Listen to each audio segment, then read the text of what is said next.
Créée en 2008 par un groupe de passionnés de romans noirs et policiers, l'association Toulouse Polar du Sud organise chaque année, le second week-end d'octobre, le festival Toulouse Polar du Sud.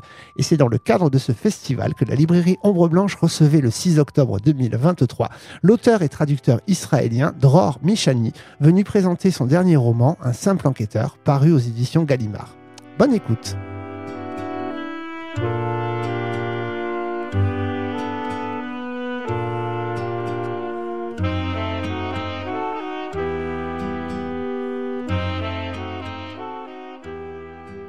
Bon, on va commencer puisque tout le monde est très à l'heure. Donc merci d'être là. On est très heureux d'accueillir Dror Mishani à Ombre Blanche dans le cadre de Toulouse Polar du Sud. Alors Toulouse Polar du Sud, c'est une manifestation qui a lieu tous les ans en octobre. Et si vous voulez voir un peu plus après cette rencontre, Dror Mishani et beaucoup d'autres auteurs venus du Portugal, d'Italie, d'Espagne, des États-Unis, de Pologne, etc., et de France, bien sûr, je vous invite à aller à Basso Cambo, sur le site du festival. Et on a aussi la présence de l'association Denise Emstein qui est venue en nombre pour assister à cette rencontre.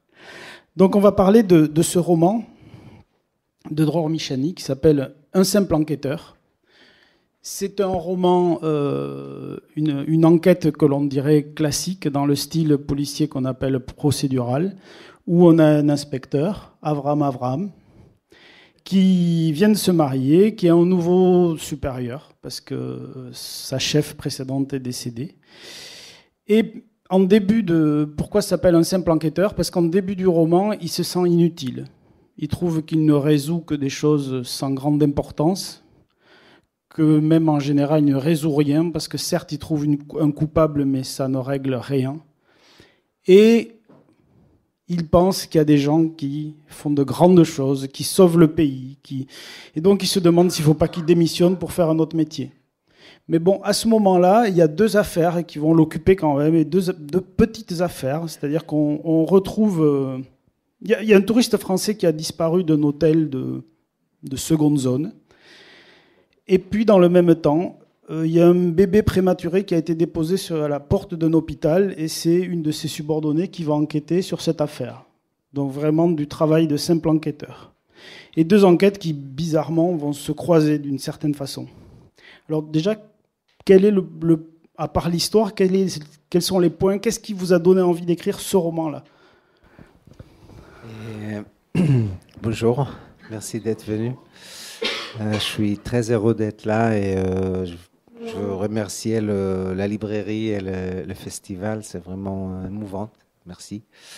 Et bon, j'ai écrit avant 3 romans avec Avram et ils étaient tous des romans où les enquêtes étaient plutôt les enquêtes sur la violence domestique.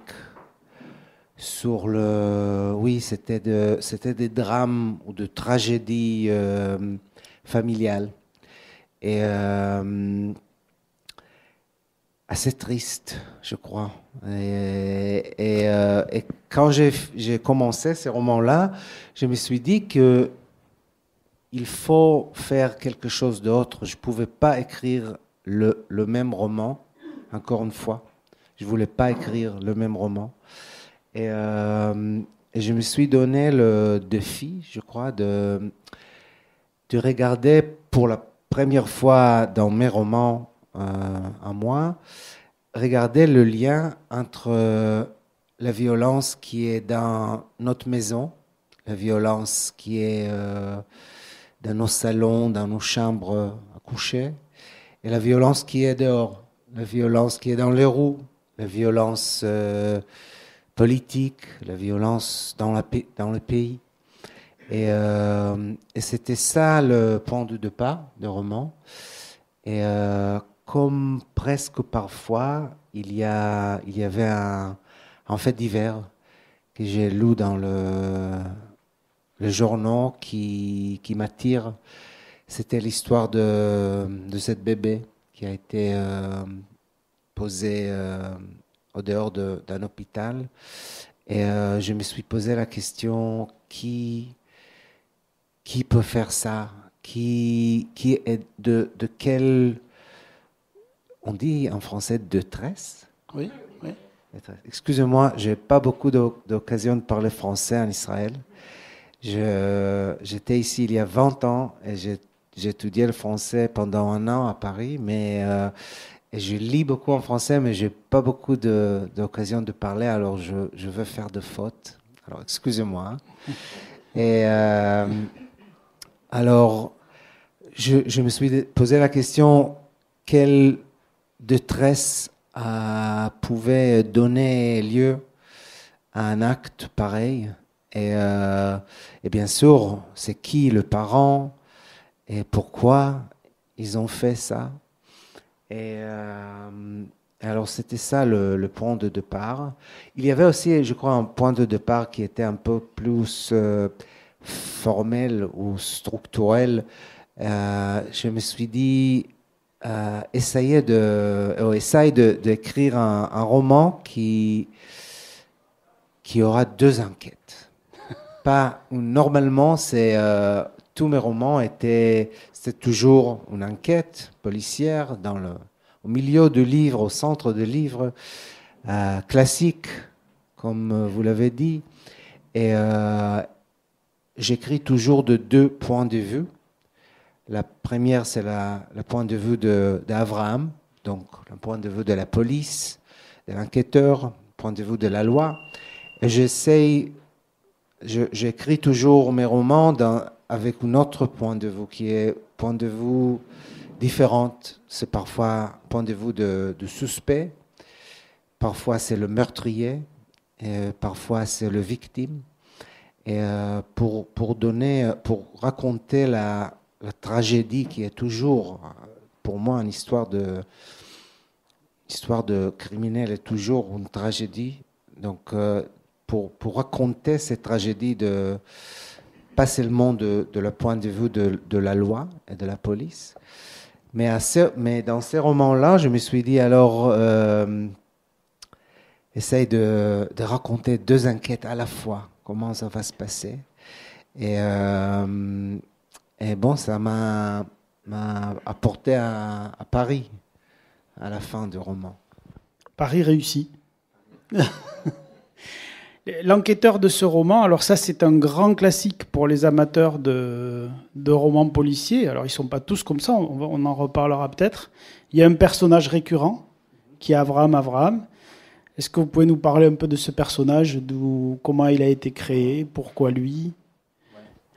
Bon, Abraham, il est un policier, je dirais moyen, qui travaille dans un commissariat d'une ville qui s'appelle Holon.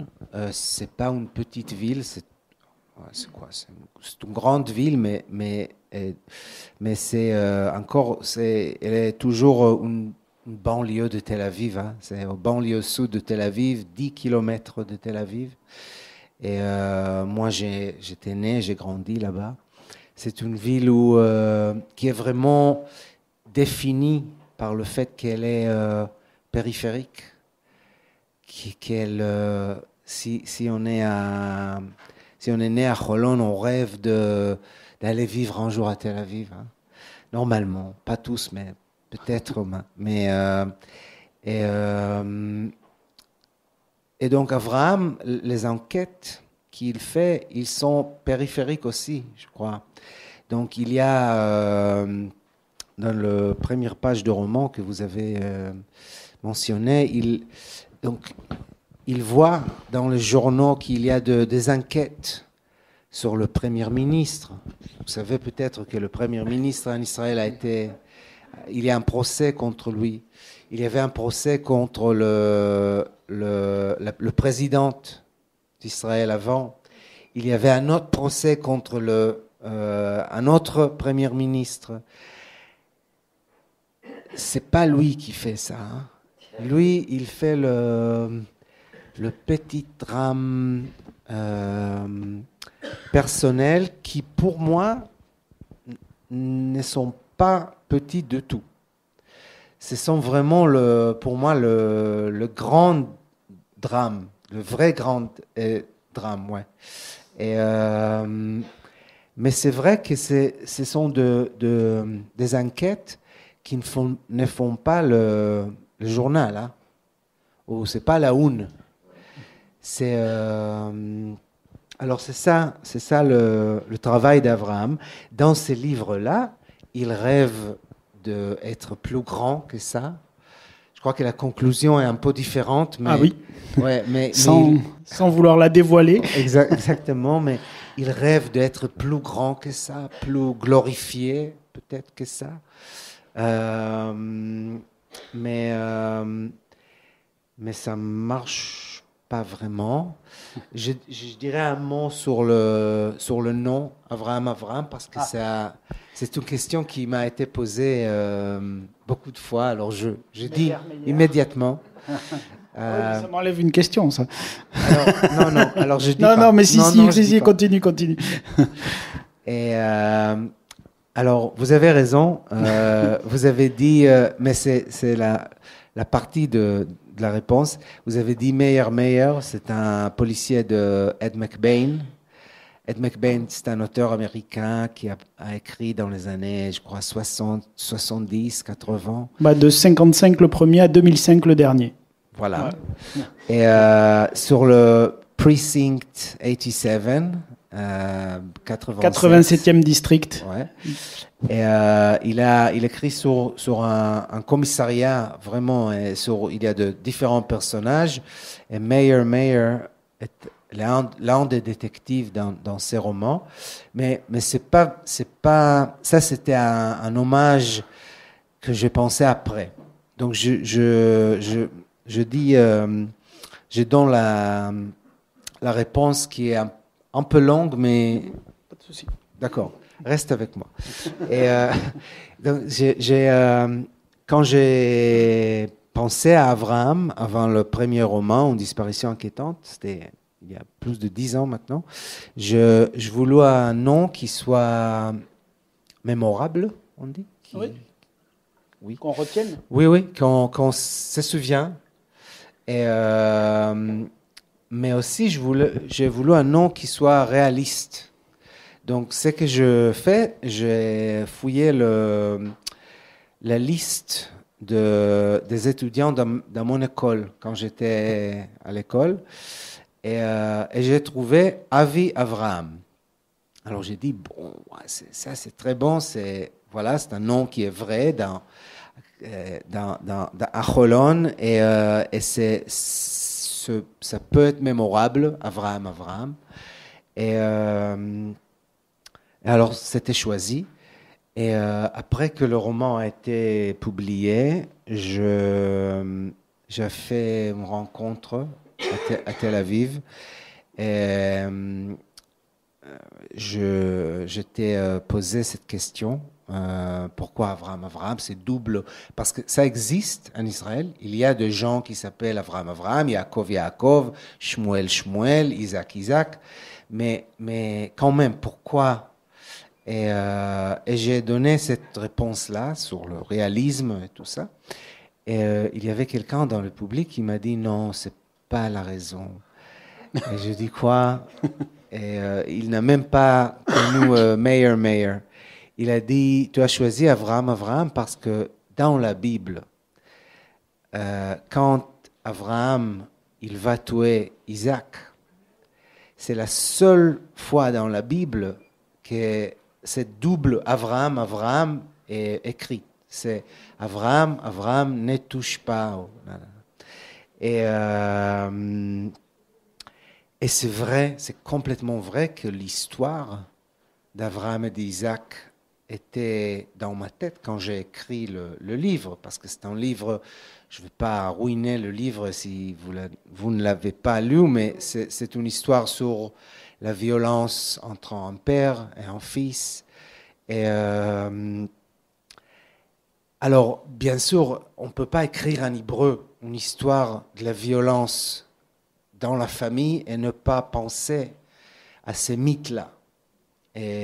Mais j'ai jamais su que j'ai nommé Avraham à cause de cela, mais je crois qu'il avait raison. Hein.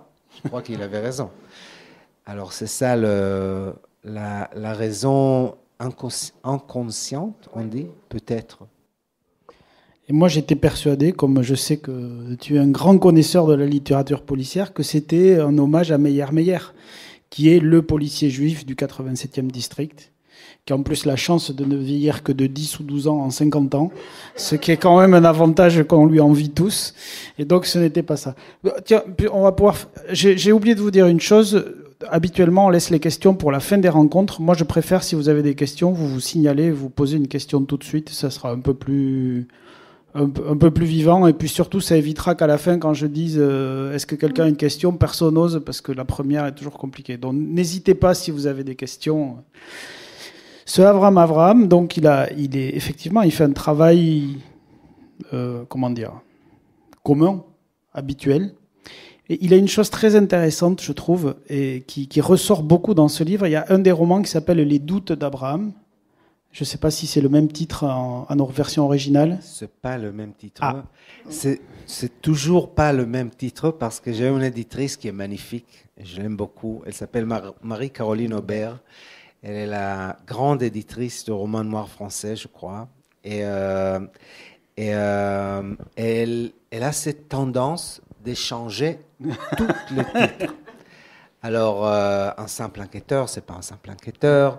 On peut en parler après, mais le doute d'Avraham, c'est très très bien choisi. Alors justement, moi ce qui m'intéresse, c'est que Avraham, c'est quelqu'un qui doute, et c'est pas mal d'avoir quelqu'un qui doute parce qu'il est face à des gens qui ont beaucoup de certitudes, et c'est peut-être eux qui sont dangereux dans ce livre.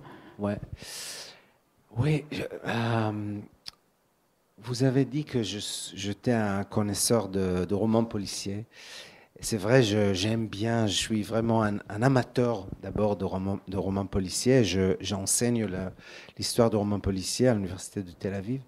Mais il y avait une chose que je n'ai jamais aimée dans le roman policier classique, et c'était le fait que le détective était toujours sourd d'eux-mêmes. Donc, ils savaient toute la vérité. Ils étaient le seuls à savoir la vérité. C'était vraiment le roman policier classique, c'était un discours presque, je dirais pas fasciste quand même, mais un discours, comment on dit, Dictature. Une dictature. Hein. Il y a un détective, Hercule Poirot par exemple, et il vous dit la vérité, et vous ne pouvez savoir la vérité s'il n'est pas là, et on ne peut pas le questionner. On dit le questionner? Oui. Et moi, ce que je voulais faire, je ne suis pas le premier, bien sûr, mais ce que je voulais faire dans mes romans, à moi, c'est d'écrire un policier qui n'utilise pas ce langage de dominatrice. Mais ce n'est pas l'usage des langages qui vraiment laisse le lecteur la possibilité de penser. Comme lui, il pense sur le cas qu'il voit, sur l'enquête qu'il fait. J'aime que vous pouviez, probablement pas le bon temps que j'ai utilisé, et penser et comment vous pensez sur l'enquête, qui est le coupable selon vous. Et alors, c'est ça que j'ai essayé de faire dans tous mes romans. Et je cite un autre auteur que j'admire beaucoup. C'est un auteur français, pas du tout de polar, mais un auteur français que j'ai traduit un tout petit peu en hébreu, qui s'appelle Roland Barthes. Et qui a fait vraiment ce discours sur le fait que le roman, l'avantage du roman, c'est que c'est un discours qui qui n'est pas oppressif, on dit oppressif. Quand on écrit un essai, quand on écrit je sais pas, quelque chose pour le journal, on essaye de convaincre, de dire la vérité, et qui a raison et qui a tort. Mais les romans, c'est Roland Barthes qui a dit ça, l'avantage du roman, c'est qu'il n'est pas oppressif. Et je crois que le roman policier a été oppressif à l'époque. Et moi, j'essaie d'écrire un roman policier qui est ouvert à interprétation, à de différentes voix, à des différents soupçons. Et oui, je préfère ça comme ça. Et quand je parlais de personnages qui n'ont pas de doute aussi, c'est dans le roman, il y a un personnage qui est assez effrayant, je trouve. C'est un personnage d'une femme qui va être liée, je ne vous dis pas comment, mais d'une certaine façon à l'abandon du bébé. Elle n'a pas de doute. Ouais. Et elle fait peur. Ouais, je crois qu'il y a... C'est très intéressant ce que vous avez dit. Je crois qu'il y a... En fait, je n'ai pas pensé exactement comme cela, mais il y a deux discours dans les romans qui sont très, très oppressifs. C'est le discours de Liora, cet personnage-là, qui est...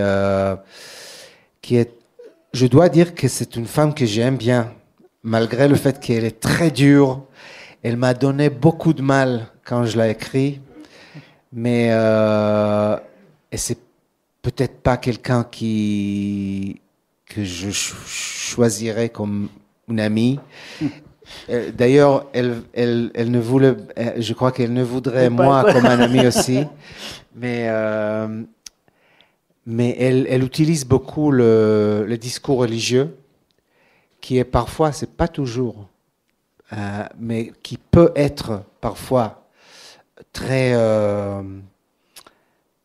je ne sais pas si je dirais oppressif, mais très, très... directif. Dogmatique, oui, peut-être. Parfois, pas toujours. Mais oui, très... Toute la vérité est avec moi. Quelque chose comme ça. Et de l'autre côté, il y a le discours de l'État. Oui.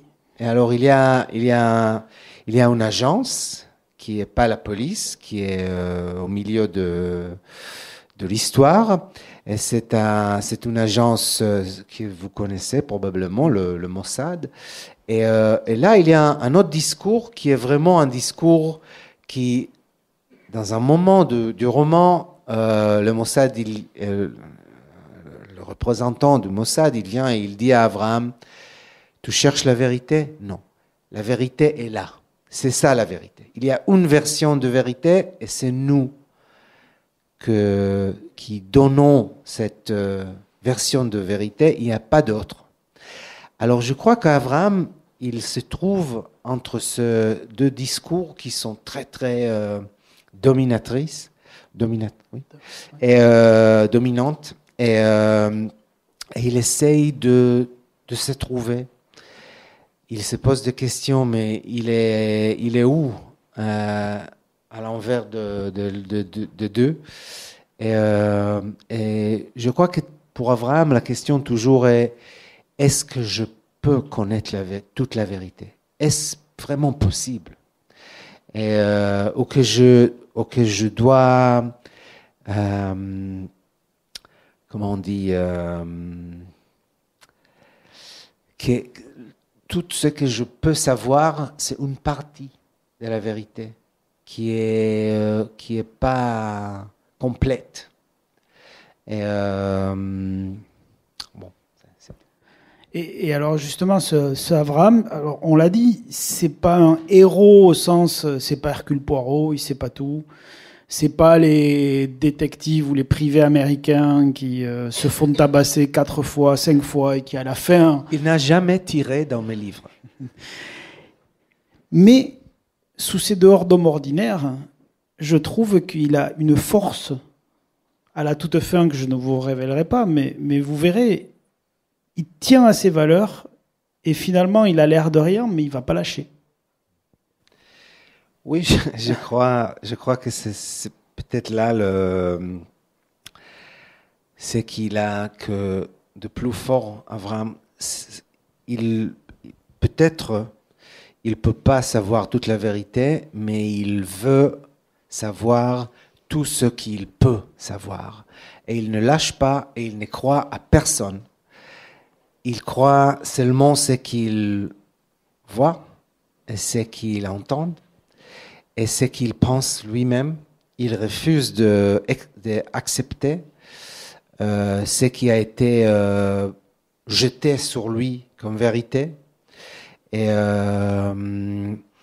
alors oui, il ne relâche pas. Et je crois que à la fin du roman, il fait pour la première fois, je crois, un choix, oui. Pas un choix, un choix moral qui est très important. Il y a dans la fin du roman, encore j'essaie de pas de dévoiler trop, il y a plusieurs versions de la vérité, de ce qui se passait. Et je crois qu'ils comprennent que parfois on ne peut pas savoir qui est la version qui est la vraie, mais il faut choisir une version selon ce qui est le plus moral, plus plus moral, plus juste, je dirais, même si elle n'est pas vraie. Et c'est ce qu'il fait à la fin du roman. Et ce Abraham, il m'a fait penser, alors il y a un autre auteur qui est venu très souvent, qui s'appelle Victor del Arbol, qui écrit des romans, qui est espagnol, qui écrit des romans qui brassent beaucoup la guerre d'Espagne et autres. Et il dit une chose dans un de ses romans, c'est que les vrais héros, c'est pas ceux qu'on a montrés, c'est pas ceux qui sont revenus en disant j'ai fait ci, j'ai fait ça. Les vrais héros, c'est ceux qui, tous les jours, malgré toutes les difficultés, malgré le passé, ils font leur boulot décemment, honnêtement, et ils y arrivent tous les jours. Et ça recommence, et ça recommence. On a un peu cette impression avec Abraham aussi. Finalement, les vrais héros, c'est des gens ordinaires. Ouais, c'est vrai qu'en Israël, j'imagine que partout, c'est plus difficile d'imaginer comme héros de gens de James Bond. Ou Fauda.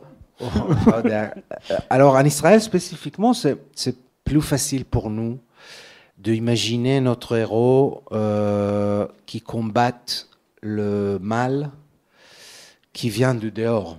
Donc la violence qui vient du dehors, la violence qui, je ne sais pas, de la bombe atomique iranienne. Donc. Et c'est plus difficile d'imaginer les héros ou d'accepter les héros de policiers qui regardent chaque jour la violence, la cruauté qui est dedans nous, le zone ou le site dans notre société où nous sommes coupables. C'est vraiment difficile. Et moi, j'ai passé beaucoup de nuits avec le policier en Israël. Et vraiment, je crois qu'il y a, vous savez ça, il y a dans toute société, spécifiquement dans les sociétés occidentales, il y a, et ça devient de plus en plus extrême, il y a de la pauvreté, vraiment, il y a de différences de classe, il y a le problème de la drogue.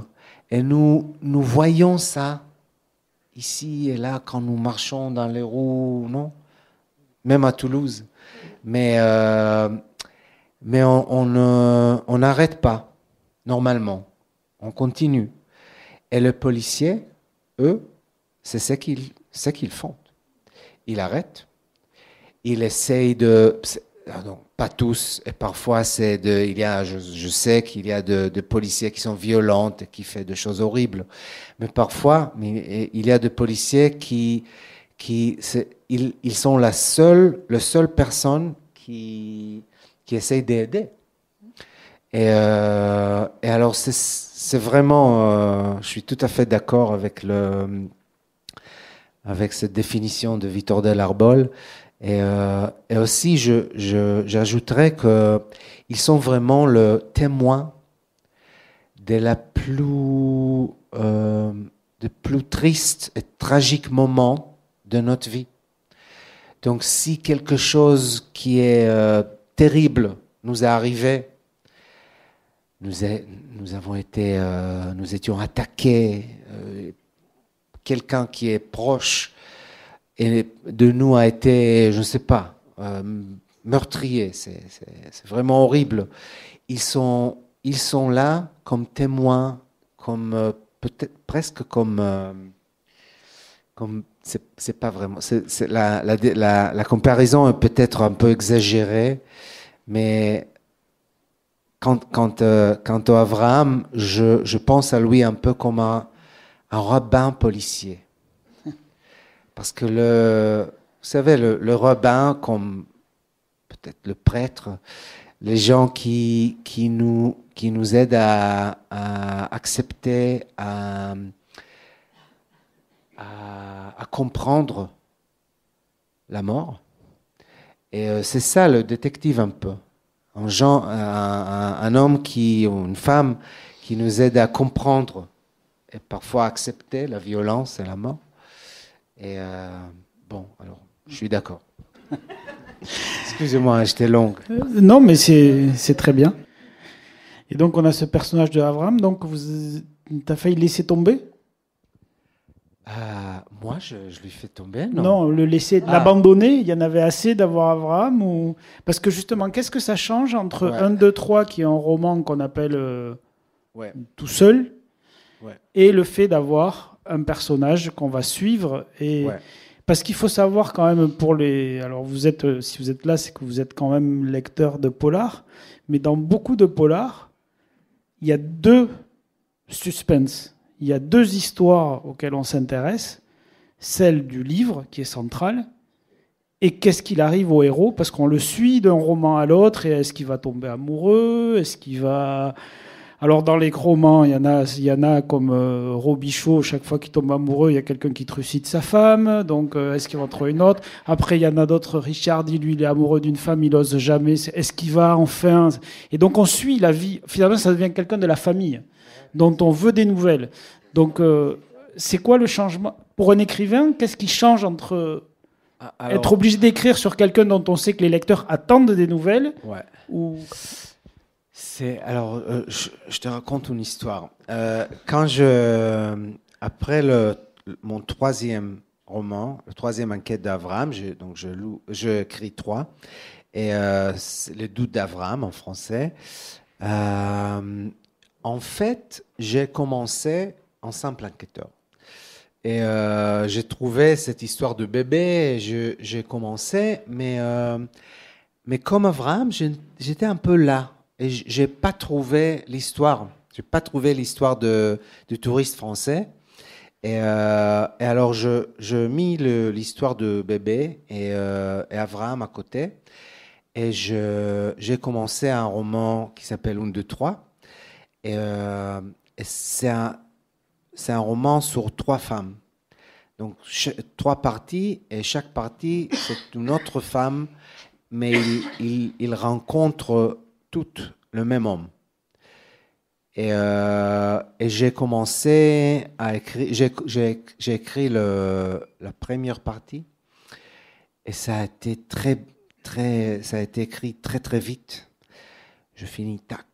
Et alors j'ai écrit la deuxième partie, et c'était aussi assez vite. Et alors j'étais complètement bloqué pendant, je crois, je ne sais pas, 3-4 mois. Et vraiment, je vais chaque jour à mon studio et j'essaye et rien. Et il y avait un moment... pourtant, j'ai bien aimé le deuxième partie que j'ai écrit. Je me suis dit, mais alors, qu'est-ce que tu vas faire? Tu vas jeter ces romans? Et il y avait un moment, vraiment, peut-être j'étais tellement désespéré que j'ai entendu quelqu'un qui frappe à ma porte, et c'était vraiment Abraham. Et il m'a dit, écoute, tu n'as jamais écrit un roman sans moi, ça ne va pas se passer. Et le meurtrier, ils ne vont pas, comment on dit, catch, ouais, l'attraper sans moi. Alors, tu dois me mettre dans le roman. Alors, j'ai essayé. En fait, j'étais tellement désespéré que j'ai essayé j'ai commencé à écrire la troisième partie avec Avraham. Ça n'a pas marché parce que c'était vraiment le roman de ces trois femmes. Et alors, je lui ai jeté dehors. Et il a été, je crois, très, très énervé. Et à cause de cela, c'est une histoire un peu, je sais pas, peut-être un peu fantastique, mais je crois. Hein. Et à cause de cela, parce qu'il a été très, très énervé, il a déménagé à Paris, d'abord, et il a fait un film français qui s'appelle Fleuve Noir. Je ne sais pas si vous l'avez vu, le film français. Et c'est une adaptation de mon premier roman qui s'appelle Une disparition inquiétante. Donc, il a déménagé à Paris.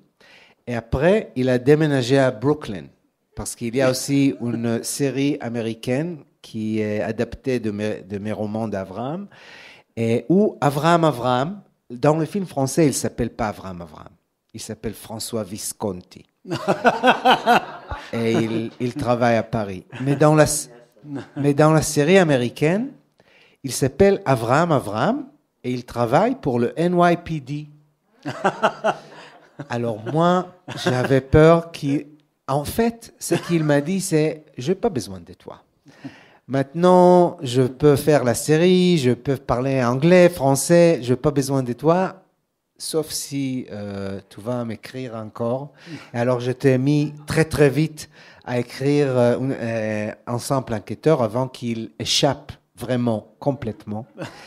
Mais je dirais sérieusement que, comme lecteur, j'aime bien ce côté de roman policier, de la continuité. Le fait que... Vous savez, il y a plus de... Vous savez probablement le nombre exact, mais il y a plus de 100 Maigret. Oui, je ne sais pas le nombre exact. Oui, mais... Il y a plus de 100 Maigret. On ne sait jamais si on a lu ces romans-là. Maigret et la folle, Maigret, voyage, Maigret, on ne sait pas. Mais ça rien, hein. On commence et on continue. Mais c'est plaisir de trouver le même personnage dans sa maison de boulevard Richard Lenoir, avec sa femme, avec ce sandwich de la brasserie, je ne me souviens plus. Et c'est ça qu'on aime vraiment dans le roman policier. C'est ça les plaisirs. Mais en même temps, je crois que comme lecteur, mais bien sûr que comme écrivain, il y a un côté qui veut expérimenter. Hein. Il y a tellement de livres dans le monde, hein, dans la librairie ici, la librairie Ombre Blanche. Est-ce qu'on continue à lire encore un Maigret, mais il y a tellement des auteurs qui sont fantastiques. Hein. Alors, on veut faire les deux, hein. On veut continuer avec Maigret ou avec Wallander ou avec, je ne sais pas, Miss Marple ou Adamsberg ou je ne sais pas. Mais on veut changer. Et c'est la même chose pour l'écriture. C'est vrai que maintenant, avec mes livres, je voyage beaucoup et j'ai beaucoup des expériences comme celle-là maintenant.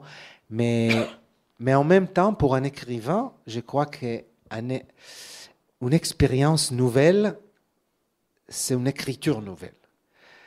C'est vraiment, si tu veux changer quelque chose de profond dans ta vie, tu changes ta mode d'écriture. Et alors, je ne pourrais pas écrire un autre roman d'Avraham et un autre.